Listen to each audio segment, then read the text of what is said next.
थी, इसीलिए हमारी बातों को शायद दिल में ली। कुछ ही ऐसे है कि मैं स्कूल नहीं गई हूँ, पढ़ाई नहीं की हूँ, लौकिक पढ़ाई। और ऐसे मुझे लौकिक में बहुत बंधन था, शादी करने की मतलब कराने की फोर्स कर रहे थे। तो मैं छिप के रात को 4 बजे अपने लौकिक घर से गीता पाठशाला में चली गई। और वहाँ पर एक माता जी ने 3 दिन ऐसे बोलते हैं ना, घर के ऊपर माड़िया बोलते हैं ऐसे गुजराती में, तो वैसे छिपा के रखी। मेरा भाई सूरत से जाकर फिर लेके आ गई। पर मुझे भाषा नहीं आता, ना गुजराती ना हिंदी, उड़िया भाषा। पर उड़िया में भी मैं पढ़ाई नहीं की थी। पर मुझे ये लक्ष्य था बाबा के घर में मुझे झाड़ू पोछा आजीवन करना पड़े, पर दीदी लोग मुझे अपनाए और मुझे झाड़ू पोछा करके भी ब्रह्मा कुमारी बनना है। मुझे ऐसा सपना तो मैं नहीं देखी थी कि ऐसा साड़ी पहनूं और दीदी बनूं, लेकिन मैं हमेशा झाड़ू पोछा करके भी बाबा मुझे सेंटर पर रखे, लेकिन मुझे नर्क में नहीं जाना है।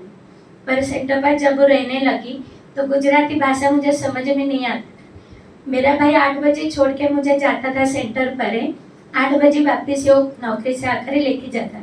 तो मुझे पूरे दिन मौन ही रहना है, क्योंकि मुझे भाषा की प्रॉब्लम थी। तो मौन रखते मेरा जैसे मुँह सूख जाता था, अलग लगता था, कुछ बोलती नहीं थी ना। ऐसे 3 महीना हो गया। उसके बाद मुझे लता दीदी ने कहा ट्रेनिंग में जाना है। मैं बोली मुझे भाषा नहीं आता, क्या ट्रेनिंग है? मेरा भाई को जाके बोलूँगी ट्रेनिंग क्या होता, पता नहीं, कुछ दीदी बोल रही थी। तो भाई ने तो इतना थाली बजाया, बोला 3 महीना में कोई कुमारी को ट्रेनिंग में नहीं भेजते, तेरा नंबर लगा। मैं बोली ये तो पागल हो गया, अभी ये नाचने लगा, मुझे भेज देगा, मुझे तो भाषा नहीं आता। तो फिर मैं ट्रेनिंग में मधुबन आई 95 में, अंडा भवन में। उस समय रतन मोहन दादी और आशा दीदी दोनों बाजू बैठे थे। फिर अनाउंसमेंट हुआ, थोड़ा थोड़ा हिंदी समझती थी तभी।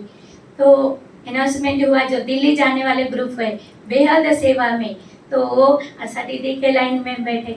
और जो गुजराती में प्रैक्टिकल ट्रेनिंग करने जाना है मेहसाण, तो रतन मोहन दादी के लाइन में बैठे। मुझे इतना डर लगता था, आशा दीदी थे, देखते ही मुझे बुखार आता था, मुझे इतना डर लगता था इतना। और उस समय दीदी भी यंग भी थी, और इतना वो कहती थी पल्लो ऐसा लेने का, ऐसे क्या, इतना आंखें ऐसा करके, हाँ ऐसा एक्टिंग करके तुम लोग को ऐसा क्यों घुमाते हो, ऐसा सब बोलते। मैं बोलती थी ये दीदी के बाजू तो मुझे जाना ही नहीं। तो जैसे बदली करते थे ये भी जब, तो मैं इधर जाती थी इधर आती थी। हाँ, उसके बाद फिर मैं मेहसाणा 1 महीने के लिए ट्रेनिंग में गई। उसके बाद फिर वलसाड़ में 30 वर्ष हुआ है बाबा के घर में सेवा की। लेकिन उसके बाद मैं अपने आप से चैलेंज की कि सभी ये बहनों को जो चीज़ आता है वो मुझे सीख के ही रहना है। तो मैंने स्टार्ट किया।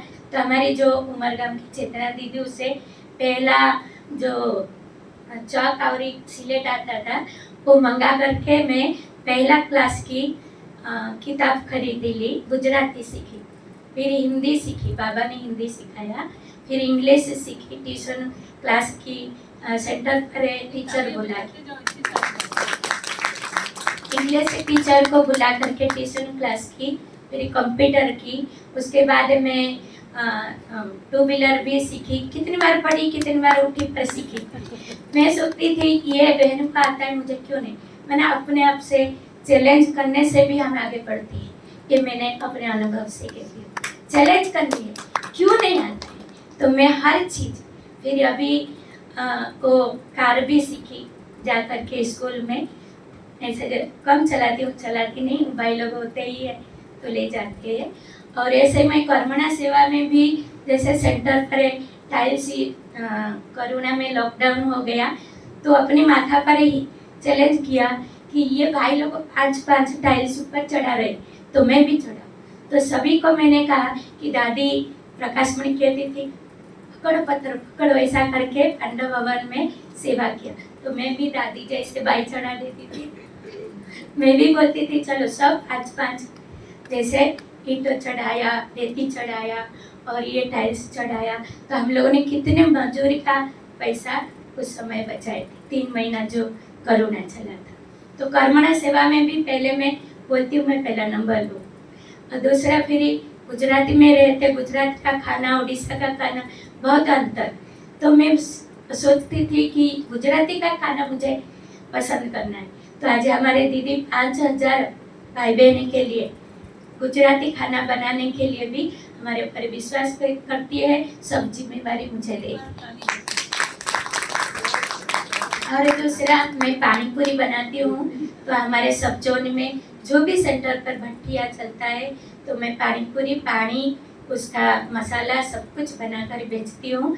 और हमारे दीदी लोग को मुझे ऑर्डर करते हैं, और हमारे कुमार ग्रुप है, वो सब बना देते हैं, हम बेचते हैं।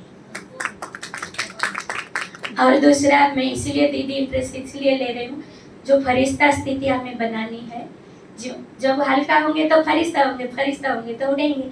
तो ऑटोमेटिक में दीदियों से, छोटी बहनों से भी, हमारी बहन छोटी बेटी है, छोटी बहनों से भी, बड़े से भी मैं दुआ लेती हूँ। और जब मैं दुआ लेती हूँ तो उनका जैसे मसाज करती हूँ, पैंट दबाती हूँ, तो जो वो बोलते हैं हाँ अच्छा लगा, तो उसी समय मुझे वाइब्रेशन आता है और मैं हल्का हो जाती हूँ। और इतना मुझे योग में ये दुआ मदद करता है। मैं बैठते ही योग लगता है और बाबा के साथ में बहुत मस्ती करती हूँ,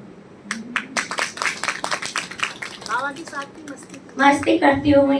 जैसे उदाहरण, जैसे क्लास में कोई छोटे बच्चे आते हैं तो उसके माँ को कितना डिस्टर्ब करते हैं, बाजू में बैठकर उसके गाल ऐसा करते, हाथ करते। तो मैं भी बाबा के पास फरिश्ता स्थिति में बहुत बात करती हूँ, गोद में बैठती हूँ, हाथ खींचती हूँ, बाबा को बोलती हूँ मेरे तरफ देखो ना, उधर क्या देख रहे हो। तो बहुत अच्छा लगता है ये, मैं बाबा के साथ रू यानी फरिश्ता स्थिति बहुत लंबे समय तक मेरा योग लग जाता है। और ये दुआ, और दूसरा, मैं हिम्मत, जीवन में हिम्मत रखने से बाबा ने जो मैंने नहीं मांगा वो भी दिया।